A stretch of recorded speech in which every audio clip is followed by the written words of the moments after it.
What was the craziest rumor at your school? At my high school, the wildest rumor was about a sealed-off swimming pool hidden underneath the gym. People said a student drowned in the 70s, and instead of dealing with the scandal, the school just shut the whole thing down, sealed it, erased the records, and built over it. Some said if you pressed your ear to the floor near the boys' locker room, you could still hear splashing. I thought it was total BS. The cornerstone on the building said it was built in 1992. No way it had a secret pool from the disco era. Until I ended up in Saturday detention for skipping class. Coach Miller was supervising and told me to organize the gym equipment. He handed me a big set of keys, then dipped. While stacking mats, I spotted a weird metal door behind some old gymnastics stuff. The lock was rusted and definitely older than anything else in the school. Just for the hell of it, I tried the keys. On the 5th try, click, door opened. Behind it was a narrow concrete stairwell heading straight down. It smelled damp, like chlorine and mildew. I pulled out my phone flashlight and started descending. At the bottom was another door, faded letters barely visible. Pool facility, staff only. I pushed it open. What I saw didn't make sense. It was a full-size swimming pool, still intact. The water was dark but didn't look stagnant. Lane ropes were still in place. A scoreboard on the wall frozen at 1973. And the place looked maintained. No trash, no mold, just abandoned. As I circled the deep end, my flashlight caught a glint underwater. I snapped a photo and zoomed in. Looked like a class ring. That's when I heard footsteps on the stairs. I ducked behind the bleachers just as Principal Whitaker and Coach Miller walked in, with a third guy in a black suit, carrying equipment that looked way too high-tech for a high school. Readings are stronger this month, the guy said, setting up some device.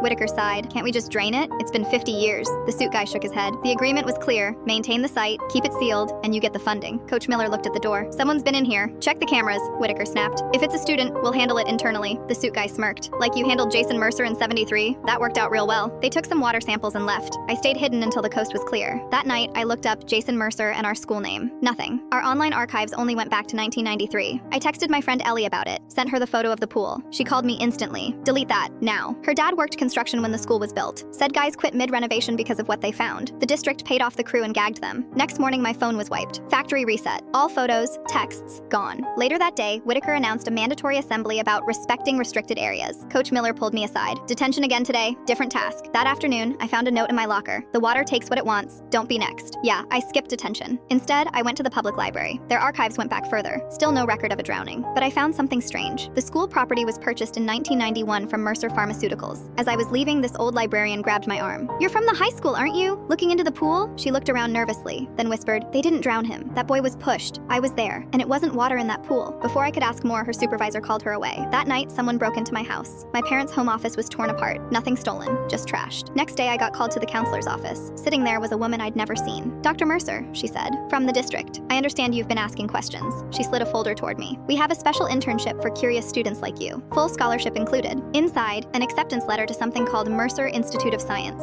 I looked her dead in the eye. What happened to Jason Mercer? She smiled, didn't blink. My grandfather had a unique vision.